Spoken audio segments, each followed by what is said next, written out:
Good evening, everybody. It's me, Comic Crack, and it is Sunday. Rasa and I had a chat this afternoon on my channel. You can go back and check that out if you're so inclined. Talked comics. She had a car boot sale that she went to, showed off some books she got there. Our usual chat of kind of current and older stuff we're reading and library books that we've been picking up lately. Yeah, it's always good to chat. It's always good to kind of spend the Sunday afternoon and have people in the chats with us, and kind of looking forward to winter again, where you don't feel necessarily as guilty for spending a beautiful afternoon sitting looking at a monitor. Anyway, so this week got some stuff to talk about that I read this week. I read quite a bit of stuff.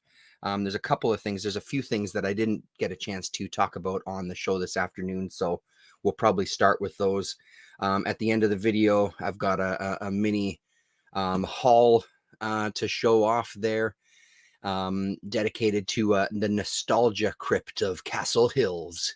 If you don't know, it used to be Comic Crypt of Castle Hills. If you don't know his channel, go and check him out. He did I saw a video of his today where he was showing off a lot of indie books and Eternity Comics and a whole bunch of other stuff. FemForce AC Comics, I think it was as well too. He's always entertaining. So go and check out that video if you're not subscribed to him. Like I said, I think he's now Nostalgia Crypt of Castle Hills, I think is the new channel name. Not Comic Crypt of Castle Hills. But I wanted to start out with this. I ended up ordering a copy of the new Khanate album on CD. I was going to go for the record, but honestly, it was just too damn expensive to get it shipped up here. This album has grown on me in a big, big way. I wasn't as keen on it the first kind of listen through, but then I found myself playing it again, and then again, and each time kind of with increasing volume and intensity, more focus on my part. I was listening to it. Excuse me, sorry. I was listening to it on a really nice Bluetooth speaker at my buddy's shop one day while I was putting in some work there. I was the only one in the shop, so I could kind of crank it, which was really nice. It's a phenomenal album. I've been listening to it on the stereo here when the family is gone, and have been, again, cranking it. The bass frequencies are so intense on this one.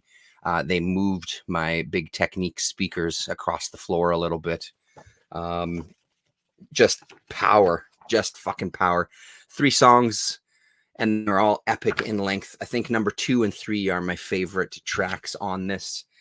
It Wants to Fly, and then To Be Cruel. It Wants to Fly is 21 minutes. To Be Cruel is 29 minutes. Alan Dubin on vocals, Stephen O'Malley, guitars and feedback, James Plotkin, bass guitar and synthesis, and then Tim Wasquita, drums and percussion. Tim is probably the most underrated member of this project. His ability to keep these really, really slow tempos is fucking exceptional. It's a metal band that is so aggressive and heavy that it goes all the way and turns into ambient music at times. It's really, they're an impressive group of musicians working together. I do admit that I do get a tiny bit tired of Dubin's raspy, screamy vocals sometimes. I like when he kind of softens it a little bit. I think his works really well. But again, it's not like he's howling in anguish for the entire piece of music or anything, or the entire album. But if you're into kind of extreme metal, Khanate, To Be Cruel, Khanate To Be Cruel is out on, what the hell record label was this? This one here, Sacred Bones.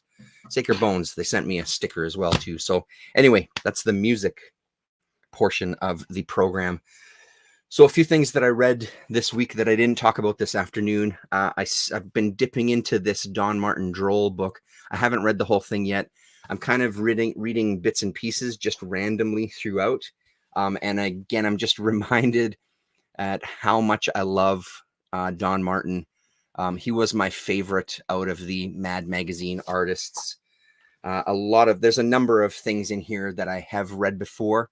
Do they do a intro at the beginning? I mean, there's an introduction by John Callahan from 1992, but it doesn't really say.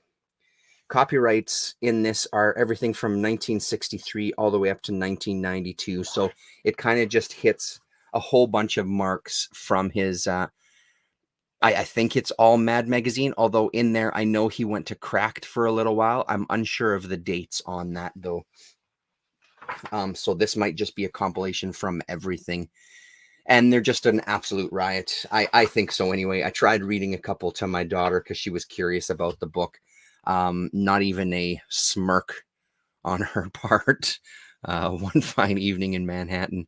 I love how all of his faces are pretty much the same. All of the characters in his universe are pretty much the same.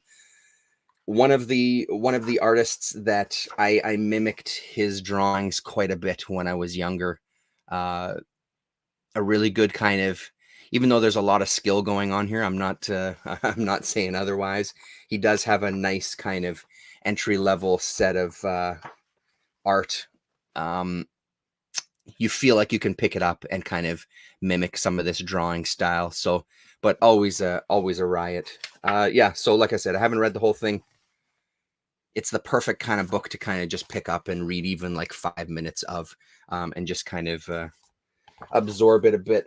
Let's put those over there. What else did I read this week? I'm about halfway through Bitchy Strips by Roberta Gregory. It's a beefy book. One of the things that I'll say right off the bat about this one is that Roberta Gregory still has a website going, and you can order this book directly from her. I think is it $5 or $7 American from her website. I've never actually looked into seeing if she had a website. You can buy a whole bunch of stuff from her. So, check out Roberta Gregory. Is it just robertagregory.com? Probably is. Yes, robertagregory.com. This is the first edition printing, early 2000s, I think. There's the info down there. Really cool that she's still kind of going strong. She's still working on comics. According to her website, she's working on some new bitchy bitch stuff. The one thing I'll say about this book, though, if we're honest with ourselves, Bitchy Bitch can be kind of a one-trick pony at times, and it really kind of illustrates itself in this book. There's just strip after strip of her kind of having this internal monologue that kind of gets more aggressive as the strip goes on. And I found that to be it started getting a little tired. Whereas with the issues, yes, there's those things going on, but at least with the issues, she's having an opportunity to kind of piece those pieces into a longer story, a longer narrative. So I found this kind of treading similar water strip after strip. I have a feeling that when they were presented in these newspapers that you were probably getting, I mean, here's flipping to another page, and it's almost exactly the same kind of thing, sitting and watching TV and having internal monologues about stuff. If you're seeing this monthly or weekly or whatever the strips were, maybe plays a little better, but sitting as a collection, I don't know if it plays as well. But I'm halfway through. I still got a kick out of some of these. I wouldn't say that I'm loving it. I'd go for Naughty Bits before I'd go for something like this. I would go for some of the issues instead of this one. And if you're curious, going back in my Sunday wraps, I've talked about some bitchy bitch stuff. It's tough on a channel like this where it's not as easy to put together playlists because I end up talking about such a variety of books every week that it's hard to kind of isolate one particular week where you're going to hear me talk about one particular comic. So, what can I say? My channel is for the heads out there. You gotta be with me. The other one that I was reading this week is Matt Howarth's Particle Dreams. This is number 2. I think this was a 5-issue magazine from Fantagraphics.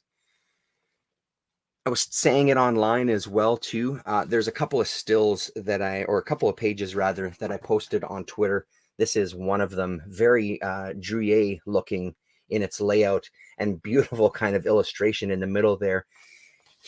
Hello, Daryl D. How are you, man? He's definitely an artist that has grown on me over time. I was always partial to his stuff and I would pick it up and be intrigued by it, but I never was. It took me a long time to kind of get fully immersed in his world. I love this panel as well too. And now that I'm in it, I really, really dig it. There's always, he just does such a good job of creating these worlds that are clearly within the Matt Howarth universe, even if they don't always have some of the same characters from place to place. You know that you're in the Matt Howarth universe, and it's not surprising if you run into a character from another book, or if someone makes an appearance even in a background. It's not a surprise because they all feel kind of very, very similar to one another.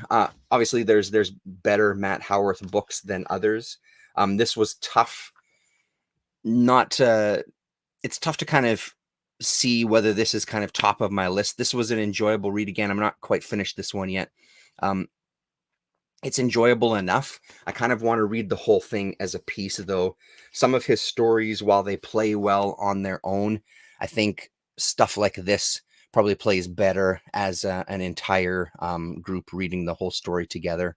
But his pointillism is always on point in the backgrounds here, and his unique style throughout, and his character design and his creature design. So really great. Not a magazine I've seen out in the wild, so amazing to find one.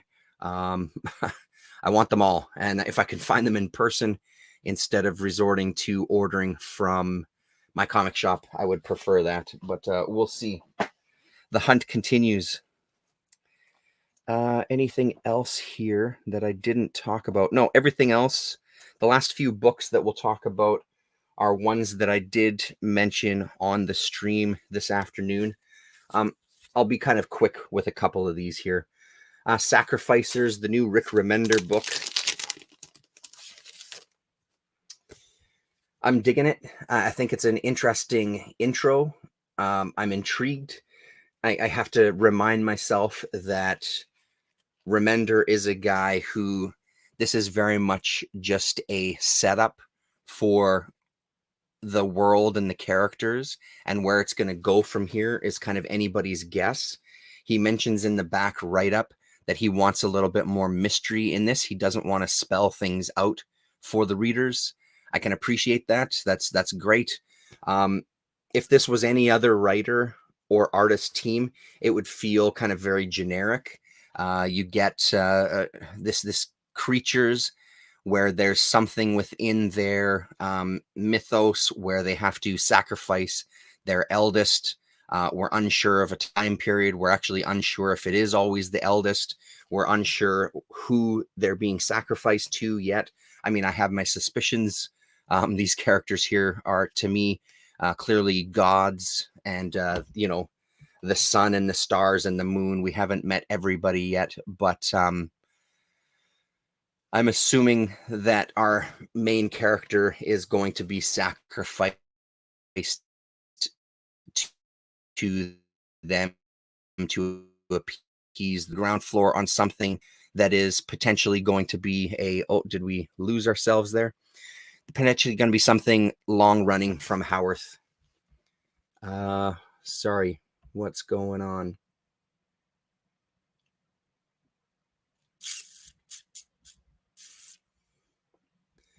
What just happened? Yeah, we're still connected. Hopefully you can still hear me. All of a sudden the screen flickered on me. So yes, it's really great art. I should give credits. Rick Remender, Max Fiumara, and Dave McCaig are the credits on this particular book.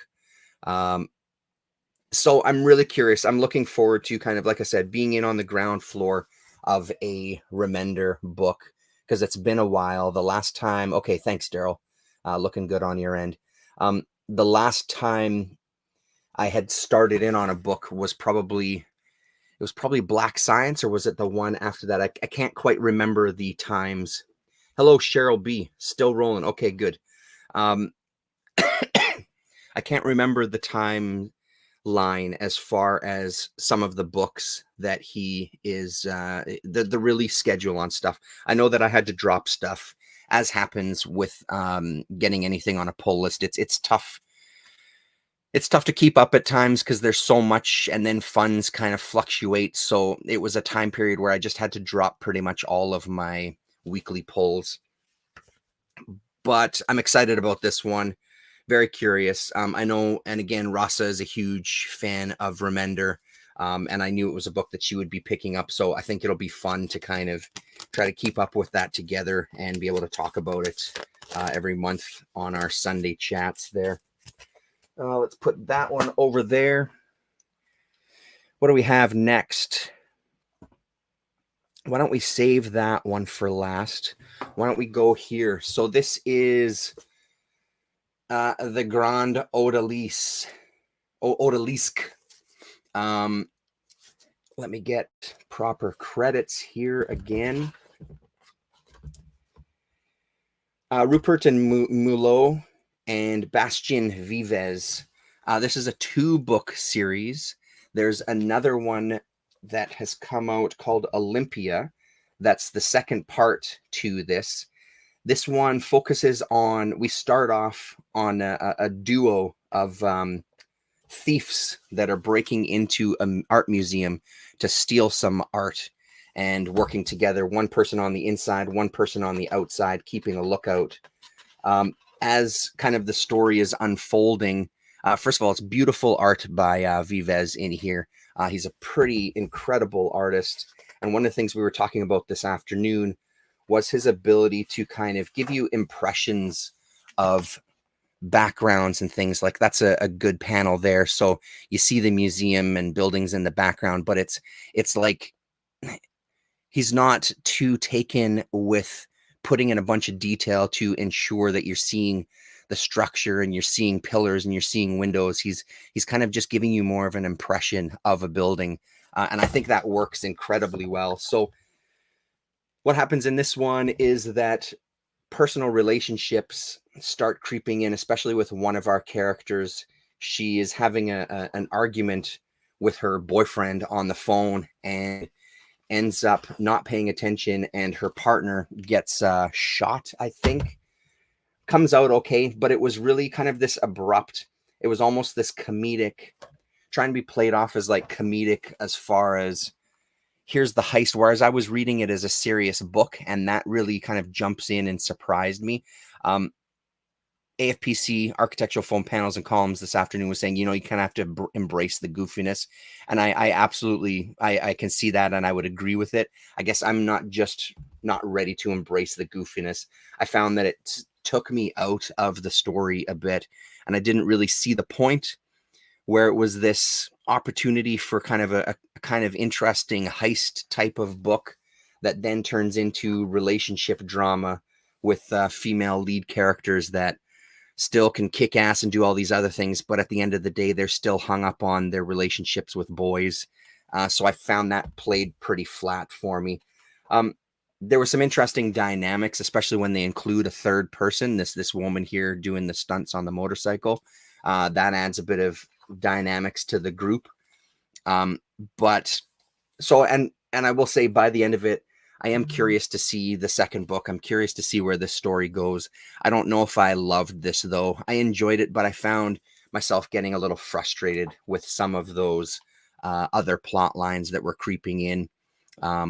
Just didn't play as good for me. There was also some nice moments here, too, especially when we get a look back at our two main characters' relationship and just how kind of different they are, their personalities being so different from one another. I'd like to read that story. You know, they hint at how they met at the end of this book, but I'd love to hear some more of those stories of kind of their early days, partnering up and committing some crimes together. I think would be pretty interesting. So here's another kind of nice panel there. The art is gorgeous. And that's the thing that really took me through this. So this was a library book pickup, but these are Fantagraphics books. Both of them are out from Fantagraphics, but I would say check your library as well to see if you can find copies of that. Let's see. Let's go to... So continuing on with more European stuff. This is Wake. That's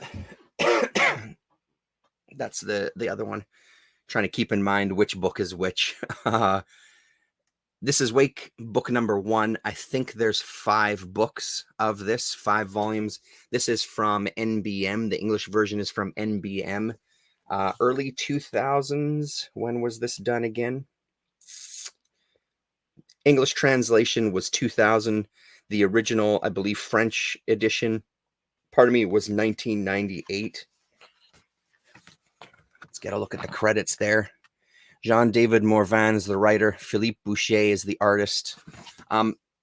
Let's get out let's vent a little first. That black bar over top of her drives me nuts. I think it's fucking stupid to have a main character that's clearly naked in the original edition, and you think that you're going to solve that by putting a black bar that every single page you can see through and still see nipples.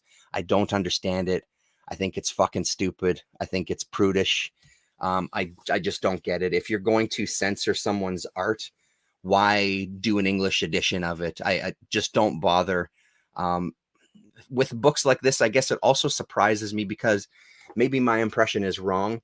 My impression of when a lot of, whether they're European or whether they're mangaka, when they look to have their books translated, because ownership of characters plays a lot differently in some of those cultures. And I know that this isn't an exclusive thing across the board. My impression always is that they have more of a say on having their stuff translated for other countries. So I guess the artist and writer were okay with this censorship since it did end up getting released over here. But I guess I'm always surprised by that any artist would be okay with having anything that they've done censored. And also in the way that it is censored, it's just so sloppy. Yeah. Obviously, I've never seen the original, so maybe it's there in the original. I mean, I guess I should say that. Maybe it's something that's there in the original as well. And if that's the case, I still think it's stupid. But it's especially ridiculous if it's something that they've done to the English version over the original French version. So we're introduced to our main character here on another planet that's a little more still kind of wild. We see her doing some hunting. And while she's hunting, she sees this orb in the air that crashes. These pages are really, really great. So she goes to investigate, and the ship ends up exploding, and our little alien creature there ends up getting charbroiled. So what does she do? She takes a good chomp out of it to see if it's edible, sees that it's disgusting, and kind of spits it out and kind of keeps moving. So then we're introduced to one of our main villains from, I believe the race of people is called the Wake, or maybe the world they're from is called the Wake. I'm a little unsure about that. They're looking for other planets to inhabit. They find this one. It's a little too cold for them, which is why he's wearing this big suit. So they're going to push the planet closer to the sun so they can raise the temperature of the surface. So it'll house all of these aliens, this other race. Something is going on that we're sort of hinted at. This main kind of guy who's come down to investigate hasn't told the rest of the Wake that he's discovered a planet yet, and we're unsure as to why that is. In the meantime, our main female character is being visited by the kind of spirit of this creature that she's devoured, and we find out that he's now growing inside her to kind of regenerate himself and is communicating with her as she kind of goes on with the rest of her adventure. So pretty cool stuff. It's a little bit different of art. Paulo Costa in the chat this afternoon was saying this really comes from kind of that Spiro school of more cartoony European comics, but it's kind of the next generation. So while that might be an influence, it's not super apparent in this, but there is a nice cartoony effect to it for sure. And the action and the movement and stuff of the characters, I think, is pretty exceptional. So I'm looking forward to digging into the rest of this to see where this goes. I've only got the first 3 books. But as I've said before, and for anybody just joining that's new, anytime you see something from NBM or Cinebook or any of these European publishers in English, at least for me, I have to pick them up because I just don't find them up here. So, or if I do, it's pretty rare that I find some of these books. But I think they're always worth a chance, especially when you're paying that was $5 American for that one, which ain't too bad. Sticking with that same thing, Animal Castle Volume 2 still hasn't completed yet, so I'm going to wait for this entire thing to finish before I talk about it. Volume 1, I loved Volume 1. I'm curious to see how they wrap up Volume 2. For anybody, I don't know, Cheryl, if you're still here, it's one that I've meant to mention to Chicho as well, too, about reading Animal Castle. I don't know if this is one that he's familiar with. Really, really great. Kind of a after Animal Farm sort of tale where the animals now have control of their society and people have, or these animals rather, have started to fill these roles within that society and how that plays off for the other animals. This one is very much sort of about revolutionary tactics and overthrowing the president and looking to kind of start fresh as a society. So it's got some really great stuff that happened in Volume 1. We'll see how it wraps up. I bring this up because the writer of this one, Dorison, Xavier Dorison, also wrote this Cinebook called Long John Silver. This is from mid-2000s, 2010. The English translation is 2010. The original French version is from 2007. As they say in the back, this book does not claim to be a sequel to The Treasure Island. It's merely an homage to an extraordinary masterpiece that has never stopped evoking wonder in us ever since we were children. So it's not a direct kind of continuation. It's just taking the character of Long John Silver and imagining other stories involving him. This was a pretty interesting read. Again, another book that I think went 4 or 5 volumes. There was my only frustration with this one is while the art is pretty exceptional, let's give the credits there. Xavier Dorison and Matthew Lofray. Lofray is a name that I know that I know. I just can't remember what else I've seen him in. I found the art a bit confusing storytelling wise. I found I was lost and I had to reread some pages to kind of catch up and see what the hell I missed. There was a couple of moments where I thought that maybe the pages were reprinted out of order. That's kind of how confused I was. By the end of the book, I was completely sold on the world. I'm super interested to see what the hell happens in this. I like the way they present Long John Silver in this book. It kind of reminds me of, the movie when I was a kid, as often things do, even though my dad read us the book.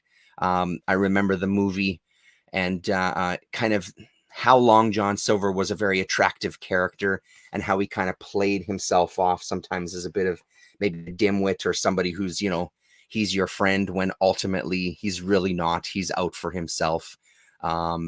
So really good stuff in here. You just have to kind of work through some of the panels that are maybe not as clear. But one that I'm really curious to read more of it. And this one being Cinebook, I think it'll be a little bit easier to get my hands on it. Rasa was mentioning today, that'll focus there. It's not even focusing. But Rasa was mentioning today that, no, that's not going to show up at all. That asking if I'd ever looked at the Cinebook website, which I haven't because I was buying them from I was buying them from, come on, man, you know you want to. I was buying them from Book Depository. Yeah, no, it just doesn't want to.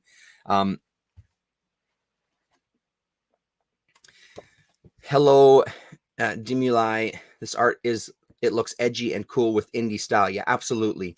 It has a really, really nice style to it, especially once you hit the end of the book and you see this kind of ship starting to sail off on their mission. I think it really captures my attention. I'm really looking forward to seeing some stuff at sea in the next books for sure. So because it's Cinebook, I know that they're distributed pretty widely still to this day. So I feel like it's not going to be one that's going to be too difficult to get my hands on. But this is cover price of $13.95 US, whereas I bought this one for $7, so 50% off. It's always better to get a deal on these things. Let's do this one. This one I'm very excited. Just a couple of more books to talk about before we look at the books that I found this weekend. I talked about this last week when I came back from the trip to Minneapolis. Uncivilized Books had a booth set up at the convention that we are, or the little zine and comic show that we were at. This is the second edition of The Sickness from Uncivilized Books. I think they said that it's the first time they've had to do a second edition of a book. It's sold out really quick. They had a bunch of alternative covers for issue number 1. This is a really strong showing. Jenna Cha is the artist on here. I believe they're both Canadian. Art, Jenna Cha. Story and script, Jenna Cha and Lonnie Nadler. I believe Jenna and Lonnie are married, and I'm pretty sure they're Canadian, or now live in Canada, rather. Yeah, so Uncivilized Books is based out of Minneapolis. August 2023 is when this came out. One of the things that's an extra bonus of this is that my comic shop is carrying some Uncivilized Books, so it was easy for me to put on a pull list. They were actually carrying this. 204 Comics had this in their shop as well too. I just missed out on that first issue, the first run through it. So since I've read this one, I threw it on my pull list. So now I'm going to start with issue 2. Promised to be 14 issues. An amazing look. But before we kind of look at that, it took me a bit to realize that I've read some Jenna Cha and Lonnie Nadler before. Black Stars Above from Vault Comics. This is a fantastic kind of cosmic horror story, graphic novel. So it was single issues collected in a softcover trade paperback. I've got I think I'm only missing one of the original issues. And it was her art that I was really drawn to in this story. The story itself was pretty phenomenal as well too, but it was really her art that jumped out at me. So it was a good reminder about her. And apparently The Sickness is something that she was working on straight out of art school. Now, I don't know if she had the entire 14 issues plotted out at that point, or if it's something that just kind of grew, but it is a horror story as well. But it does have a kind of unique take, which we'll look at in one sec. But before we did, I wanted to show you some of her art. Let's share screen here. Share a screen, share a window. Jenna Cha. So I'm going to be away, so I won't see if anybody's there. Highly recommended to check out the jennachashow.com. just to have a look at some of the comics that she's done, some of the covers that she's done, illustrations and drawings, and then, of course, concept stuff. There's also a shop where you can buy some of her art, some of her pages. There's a lot of stuff on here that's sold out.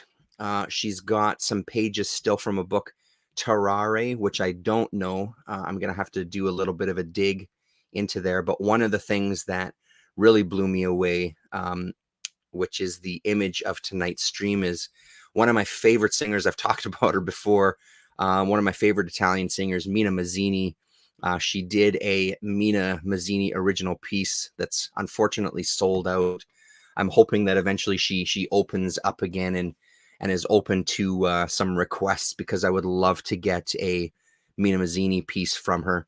I just found out that there was a book put out about Mina's life late last year that I would love to read, just to hear the history about her. I feel like she's a woman that needs to have a documentary would be fantastic, but like what do you call them? Like the biographies, but they're sort of played by someone else. You know what I mean? Like I'm blanking on the proper term for some of these things, but there needs to be a movie about Mina Mazzini and her life, I think. I would love to see somebody recreate those old TV shows and those set designs with the orchestra in the background and the kind of surround seating. I would love to see somebody pull that stuff off. So unfortunately, the book is fucking ridiculously expensive. What else? I'll show you some of this here. Covers. Here we go. Let's go to covers. So here's some stuff from Sickness as well. Some other covers that she's done and some of her other books. True Weird Tales. Again, that must be where that Terrare. Yeah, Lonnie Nadler as well. I wonder if that's also on Vault. I should really look. I need to do a bit of a deep dive into where she's put stuff out. Here's some covers to Black Stars Above. There's some more here as well too. So fantastic artist, really incredible style. I got to give a shout out to Chaos and Comics Chris. He turned me on to a podcast. I think it was from 2018 where she gets interviewed. And it's a really, really nice conversation, kind of gives you the broad strokes of where she was coming from. She's not a big fan of horror, but she likes some of the stuff that she's been doing here because of that different take on horror. I think she was another person who's not necessarily, they weren't looking to necessarily get into comics. It's just that kind of comics came to pass and found that she's loving it, which is great for us as well. But I mean, look at some of these pages are just gorgeous, man. Really phenomenal style. So we'll have a look at the book here. Stop share and close that. So there's not much. I mean, I'll tell you kind of what happens in this book.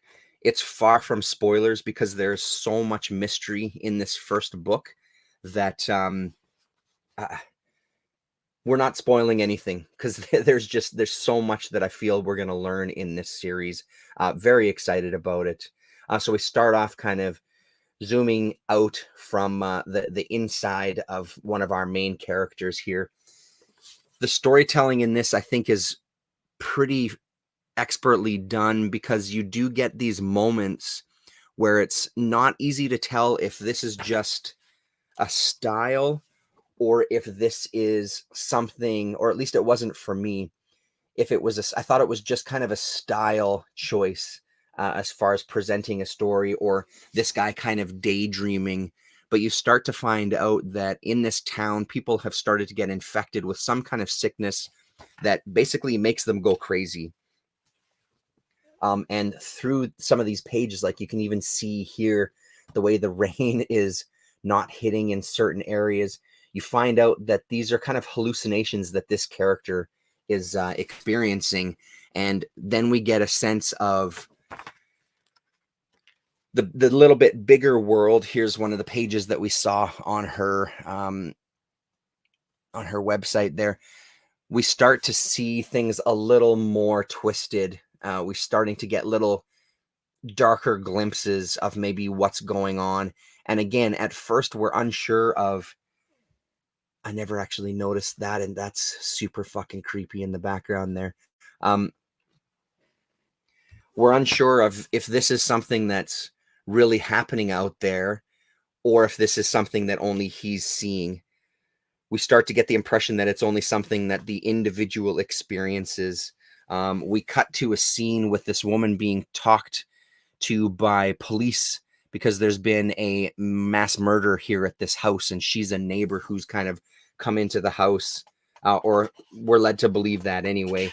We'll see how maybe that even unfolds. Maybe that's not the case either, or maybe it's something that I missed where she was actually responsible for the deaths in this house. But it's not kind of a grisly, let's show the slaughter, let's show body parts, let's show blood all over everything. It's not that so far. It's more this kind of subtle and psychological horror bent to it, which I think works very, very well and is handled very, very well. So in one of our last scenes of the book, we cut back to our main character in his house. He's in his house and trying to just kind of combat the hallucinations and trying to deal with them and wondering what's going on. So his mother comes into the room to wake him up, and he just refuses to look at her, and she ends up calling him out on it.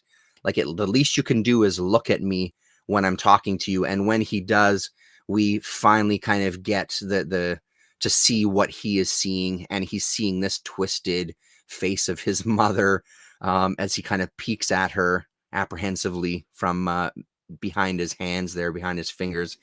So well done, so intriguing. There's so many goddamn questions. It feels like there's a million ways that this story could go. I'm very, very excited about this book. So I'm so glad that even some of these smaller companies, they're able to get distribution. So I don't have to continually pay $20, $30, $40 for shipping to get some of these books up to me here in Winnipeg. It really makes a difference. So however they've managed to deal with that, I'm not sure if this is a book that has appeared in the Previews magazine or not, but more power to them. Thank you so much. I can't wait for more. Hello, Gore Vidal.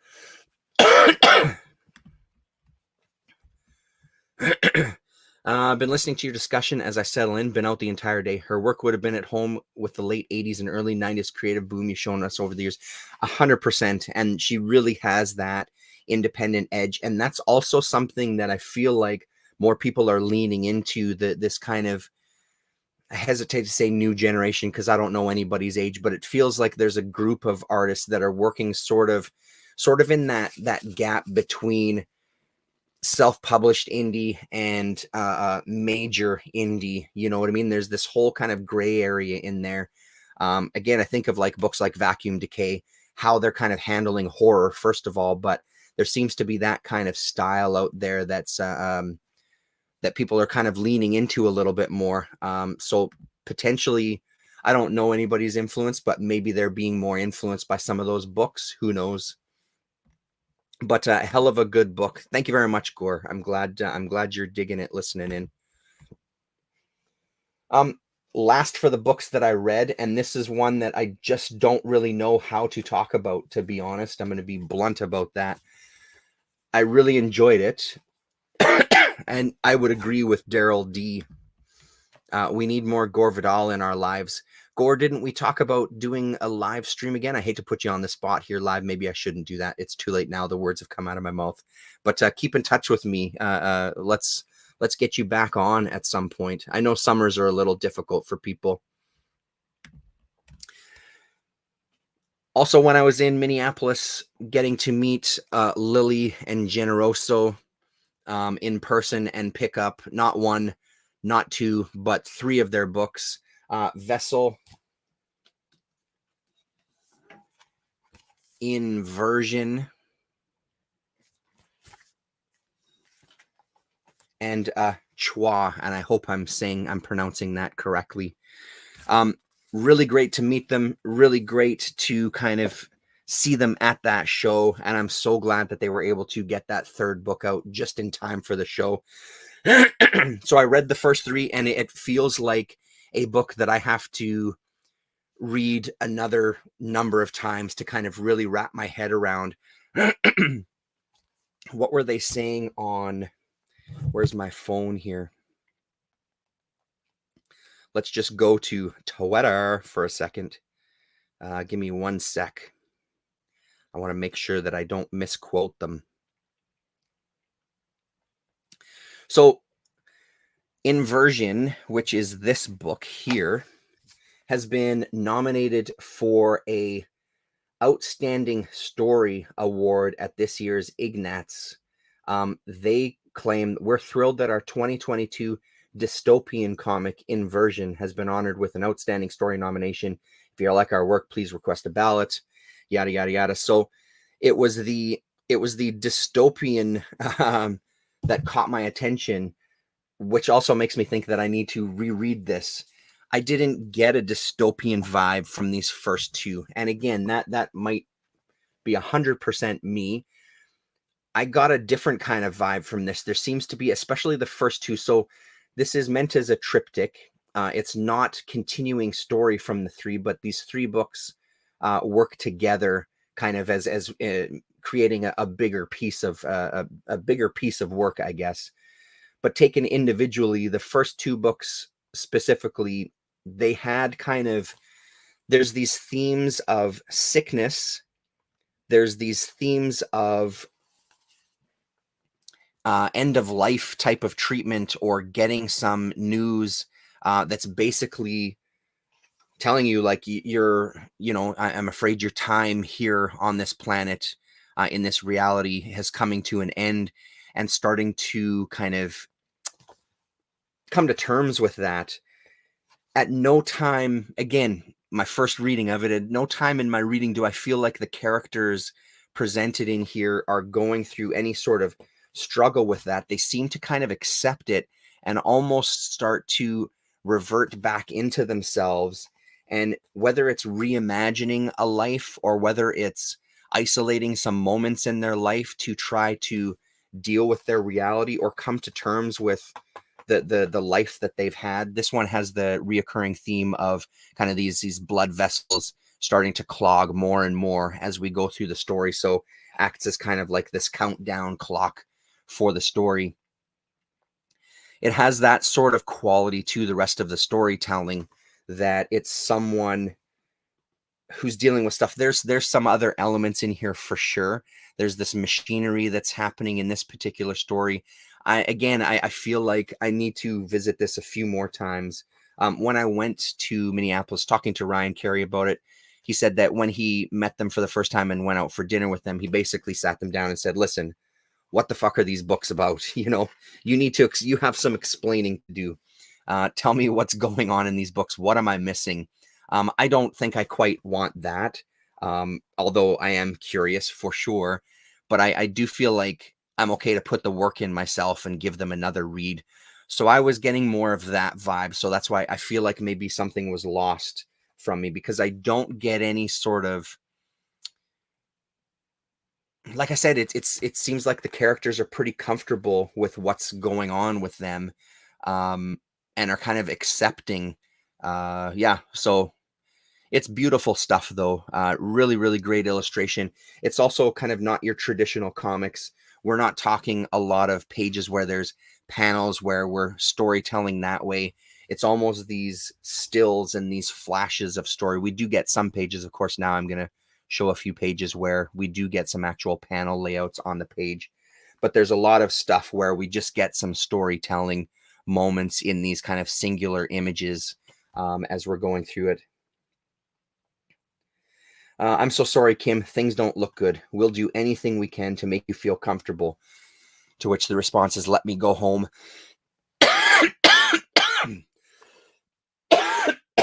Sorry, excuse me. I didn't bring water down with me. Each breath thickens. I listen to the syncopated beats. I return to my small house, once my parents' small house. And then we get kind of a look at the surroundings a little bit. And then again, a cut back to our countdown clock here. Really nice stuff. Like, I'm really impressed with it. It's beautiful to look at. They've done an amazing job. I don't know. I didn't ask them. I don't know where they got these printed, if this is a print on demand kind of thing, but the quality of the book is just, the presentation and quality is beautiful. I think it works really, really well. So that's Vessel. I'll show you quickly Inversion. These are available through Domino Books. Yeah, Gore Vidal, absolutely. Very poetic is probably the best way to put it. All of these are available through Domino Books. You do get a really thick number of books here, so it's well worth the price tag. Again, keeping in mind, depending on where you're living, shipping costs.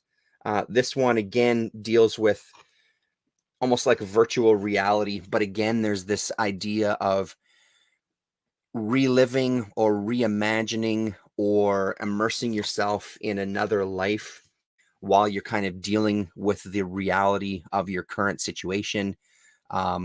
This one definitely has more of a VR type of feel to it, but there's a lot of wordless pages in this one too. So AFPC this afternoon was asking about the breakdown between who's doing what.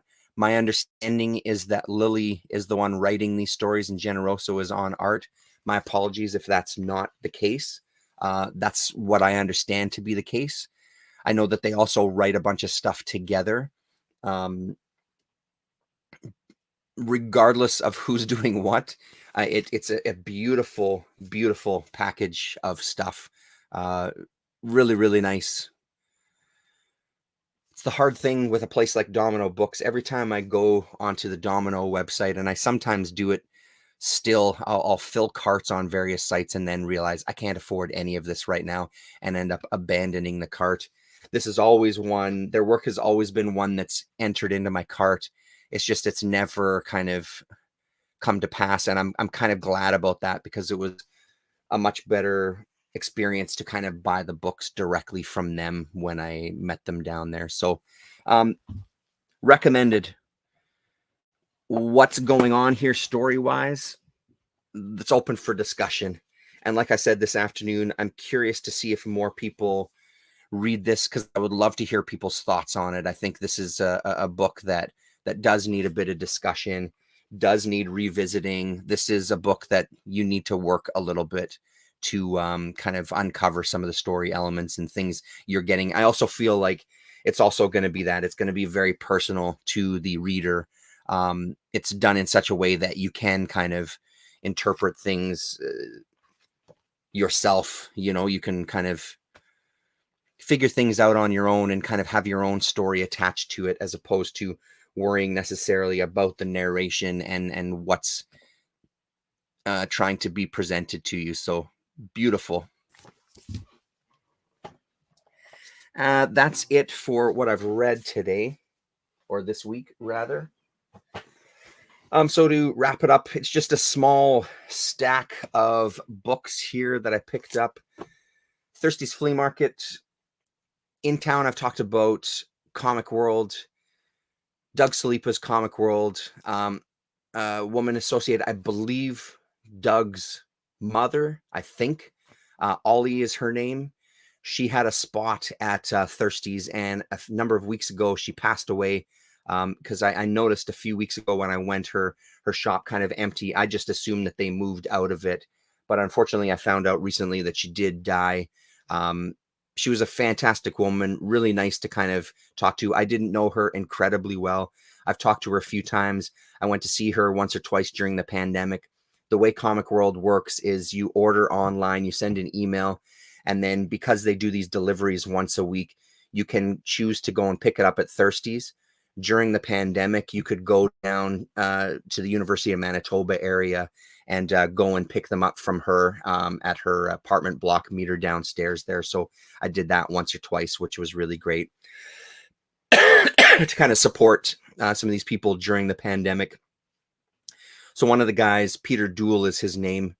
Shout out to Peter at Thirsty's. He's a record dealer, music dealer. He got, I believe, all of the comic boxes came from her and her booth. I don't remember if it was 60 comic boxes or how many there were. There was a lot of comic boxes that he ended up putting out. He's not a guy that necessarily wants to get into dealing comics and selling comics. He's doing it because he's come into this collection and kind of moving some stuff. So this weekend was the first weekend where you could flip through the boxes. Next weekend, I think he's having kind of a blowout sale. It's going to be kind of make me an offer. I want to move these books out of there. So most of the stuff was kind of generic Marvel DC. With that said, though, I didn't see even 20 long boxes. So it makes me feel like I didn't pay enough attention, that maybe there was boxes on the floor underneath the tables. I just wasn't paying attention. So I will be going back for sure to have another look to see if there's anything I missed. There was a couple of boxes that just had some comics out of bags and boards, so I ended up picking up a few of them. I didn't pick up too many because they were priced at $3 a piece, which isn't horrible, but some of these books, they're kind of dollar books at best. But again, I don't mind throwing some money at them every once in a while. 2 more books from the Robert E. Howard Almeric Dark Horse run of 4 books. I think I only have issue number 1. I also have a collection where it's in color. These are in black and white. I love these covers here. Roy Thomas and Mark Winchell. The black and white is just okay inside, but yeah, it's a good one. I don't see these very much, so it's worth it. And now that I'm reading the names, Iron Hand of Almeric, I'm wondering if I'm getting confused that there was 2 different Almeric stories, wasn't there? Because I think the cover artist on this one, yeah, not Tony Conrad. That's cover by Tim Conrad. Tim Conrad is the guy that did the first one. So this is obviously the second series here of Almeric, Iron Hand of Almeric. So there was 2 different ones done here.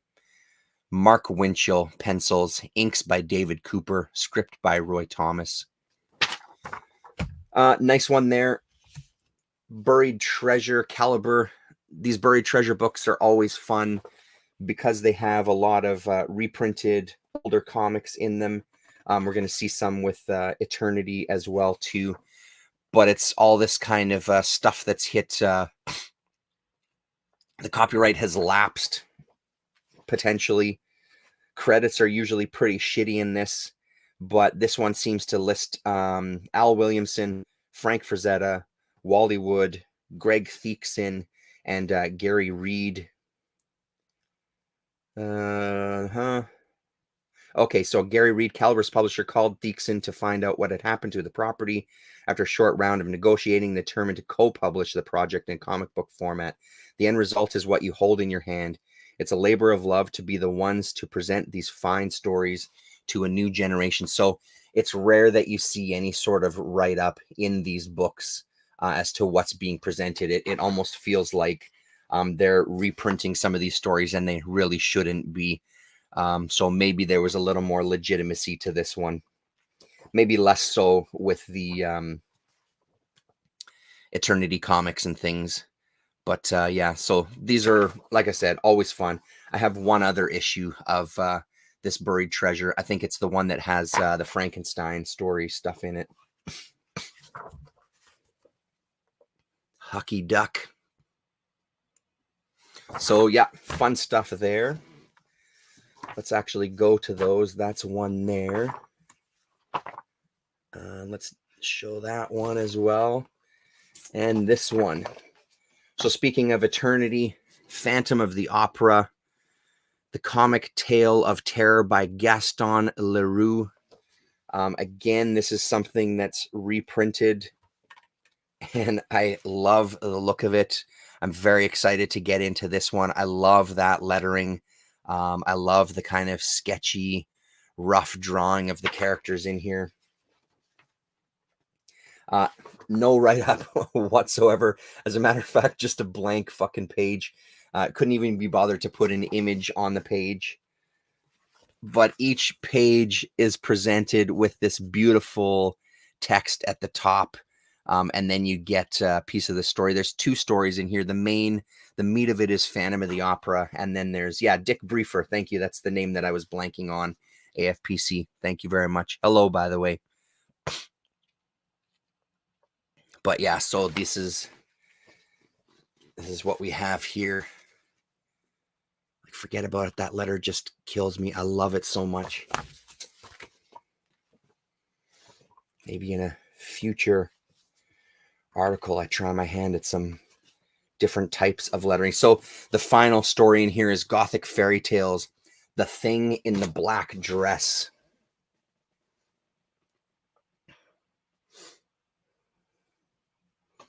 Very excited about this. This is kind of high on the pile of reading material. Never seen it before. There's so much out there from Eternity Comics and these kind of little tipuletters. Yeah, absolutely. There's so much from this era and from these companies that it's a lot to discover. It's a lot to rediscover, rather. This one caught my eye. Red Devil from AC Comics, right? MAC. So the Femforce people. I don't know what I'm allergic to down here, but all of a sudden I'm sneezing and feeling all stuffed up. I don't know the full story on this one. This is The Claw, Femforce in the Clutches of the Claw, Part 1. So it's starring Femforce, but I feel like this character is a throwback to another era. Sorry, it's not happening. This Claw character I know I've seen before. I feel like there's a whole bunch of history here that I'm just not familiar with. So story by Bill Black, art by Dick Ayers, inks by Mark Henke, or Heek rather. And it's beautiful. So it's presented landscape, and I love that. I wish there was more comics that were like this. I think it does it a lot of justice, where you feel like you're reading maybe a daily strip that's been compiled into a book. Everything is blown up just a little bit bigger. Really, really great presentation. And I wonder sometimes with stuff that was originally printed in magazines, if this is an option for them where they can cut the page in half and present it this way, so you still get that scale and you don't have to have those big wide margins at the top and bottom and shrink things down to fit on a comic book page. I would read more stuff like this, but I love the colors on this and the way it's been presented with just this gray, black, white, and red. It's really, really cool. So looking forward to reading that one. Shadows from the Grave. I think Claw shows up in the Jack Cole Daredevil and Silver Streak books. Okay, that makes sense, because this Red Devil lettering really reminded me of that early Daredevil, like that, not the Marvel Daredevil, but the other Daredevil, the Jack Cole Daredevil. Shadows from the Grave. I think there was only a couple issues of this. Kevin McConnell, David Day, and Dan Day. Yeah, #1 in a 2-issue miniseries. I feel like maybe Colin has shown this off recently within the past couple of months, but this has a few little stories in it. And again, they look amazing. And then on the other side of lettering that just doesn't quite work. What does that say? A grave mistake? Is that what that says? I think so. That's the opposite of amazing lettering. That sucks ass. But there you go. Don't tip your letterers in that one. I feel like there were some images here that I was flipping through. This stuff is really great. So again, this black and white, man, it just works for me. Really works for me. So beautiful stuff there. Yeah, this is the image here that I showed this afternoon as well. Fucking incredible. Very nice one there. Not much to say about this one. It's Eclipse. Airboy versus the Air Maidens. It was a one-shot. It's just an Eclipse book that I don't have. I don't know if I'll ever read it. I've got a bunch of Airboy stuff. It just doesn't appeal to me as much. But the completist, the Eclipse Comics completist in me has to have this stuff. It's a sickness. A sickness, I tell you. Yeah, Shadows from the Grave is killer, James Douglas. Thank you. Hello. Fantastic. Day Brothers all day. Day Brothers Present is another gem. Yeah, it is. Yeah, I've got a couple of those as well too. Pirate Corpse. Pirate Corps #1. I didn't remember if I had this issue. I know I only have 2 of these. And I'm just not sure. I didn't update my CLZ, so I grabbed it just in case, because I never see these out there. Man, oh man. I'm stuffed up. I wonder if it's these books. I wonder if there's something in these books that the smell of old comics. I'm now allergic to the smell of old comics. That would be fucking horrible. Isn't this Evan Dorkin? I'm looking for credits here. I feel like it is. Isn't it AFPC? You'd be able to tell me. I just don't see any credits here. I'm seeing publisher, editor-in-chief, editors, art directors, and art directors, but I'm not seeing a fucking credit for the creators. But I feel like this is Evan Dorkin. I think this went a couple of volumes. Was it Eternity? And then was it something else as well? So, oh, hey, look at that. Art and story, Evan Dorkin. Letters, Kurt Hathaway. Colors, Patty. Editor, Brian Marshall. Nothing like having the credits in the middle of the book instead of right at the beginning. Make sure you get those fucking publishers in chief and all these other cocksuckers up front without the creators' names listed. Anyway, vent over. Harrier Comics, Conqueror Universe. Again, I've now decided that I need to have all the Harrier comics. This Conqueror stuff has gone across a bunch of their different books. This was a 2-issue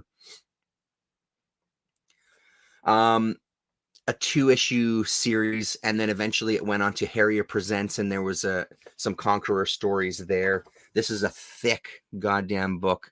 Yeah, I'm curious about this stuff. I don't know if I'm going to be as into this Conqueror stuff, but I'm willing to give it a shot. The quality of the work is, there's nothing wrong with it. I just don't know if it has that grit for me. So here's a story by Martin Locke, art by Tony O'Donnell. That looks pretty good.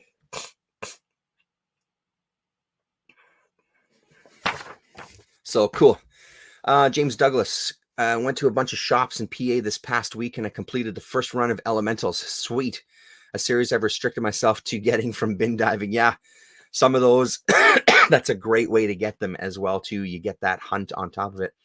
Heart of Darkness is a great Eternity book. Check it out if you haven't. It doesn't sound familiar to me. I'll look for it for sure. And Harrier Chef's Kiss, 100%. There's been some really fun Harrier stuff. I found out recently that one book that I was digging, that horror anthology, Shock Therapy.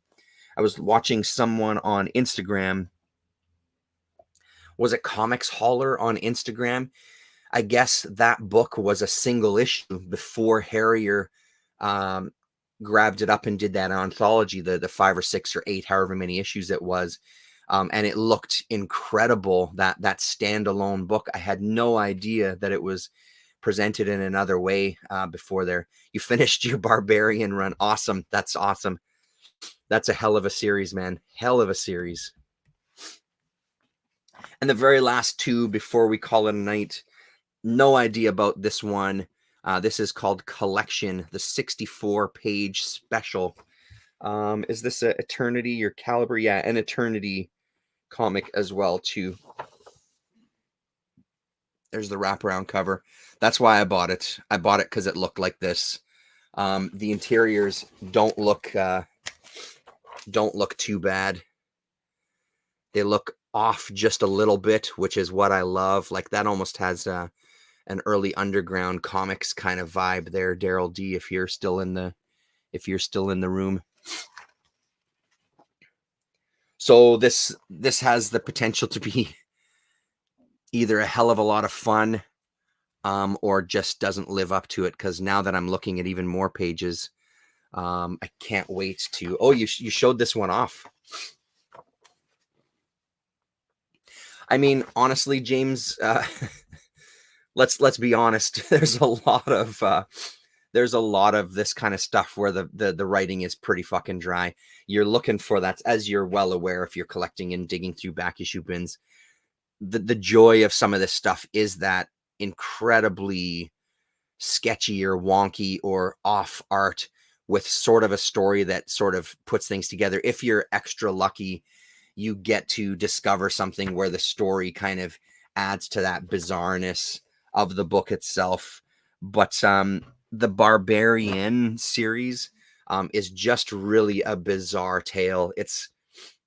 It just doesn't seem to have it has more of a perverse sense to it, as opposed to, we want to tell you this story about these characters. It's just a lot of like master slave relationship kind of thing, you know. So there's all these other kind of subtext. It's like watching something weird DVDs, you know. You're watching that era of movie because the combination of everything together gives you something that they never really intended. Watching Doris Wishman movies are fucking amazing. Are they good stories? Not particularly. Is the directing good? Not particularly. But because all those things kind of end up brewing in this vat together, it presents something that's totally unique and therefore like incredibly entertaining to sit in and watch, right? So that's incredible, AFPC, that you showed off that collection there. Collection is great. Awesome. I'm looking forward to it now. That's good to hear that you can vouch for it. Yeah, just look at the pictures is a very good thing. Yeah. I missed a lot. Yes, you did. We're just winding up. I'm literally about to show the very last book. You can go back and watch me talk like an absolute moron for an hour and 10 minutes there. Finally, boom, the last book of the night. Fucking Delta Squadron. AFPC was telling us this afternoon he has both of these books. This is one of those books from watching the Power Comics channel that made it onto a list. This is a book, the creators from Montreal. AFPC was also telling us that there is a interview with him on the Power Comics channel, which I wasn't aware of. What time is it now? Yeah, I probably still have time to watch it tonight. I might go and hunt for it tonight and sit back and listen to that. I'm so excited about finding this one in the wild. I never thought I would find it. On the back of the cover, he also shows us a bit, one of his other hobbies, taking some photographs, doing his version of cosplay.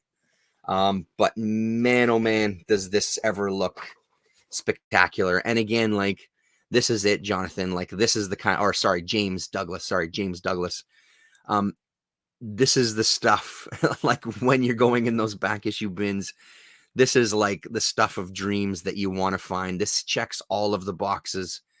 Like, look at that motorcycle. It just is amazing work on this stuff because it's very singular. It's from a singular voice doing a comic where he says right in the front, "Hi there, I'm Andre Poliquin, writer, penciler, inker, letterer, cover artist, logo designer, even editor/publisher, and finally, creator of Delta Squadron. You can call me a cartoonist," is what he says off the bat there. So as we get a look at him as well, or his interpretation of himself anyway. Oh, you did. I didn't see it in the chat there, AFPC. It might not have come through. I don't know if anybody in the room there in the chat today was a wrench, but I didn't see anything come through. Hey, look at this. Colin Blanchette in the house. Barbarian was continued by Eros for several issues. Shut the fuck up, which was a big surprise to me, but maybe it shouldn't have been. Is that, oh, dude, what? Unbelievable. Hello, FPC. Hey, there you are. There's a link there. I don't know if that's clickable. It sure isn't clickable in the chat here on my end, but hopefully it is for everybody else there.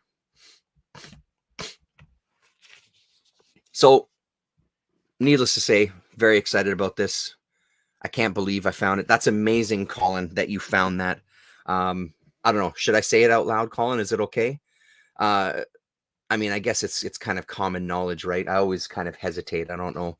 For the 3 people that are watching this that are currently in the room, Colin sent me a couple of photos of finding the Eros stash at Fanta there. So what was that one, Colin? It was How to Draw Comics the Eros Way. Is that what it was? Which fucking hell, man.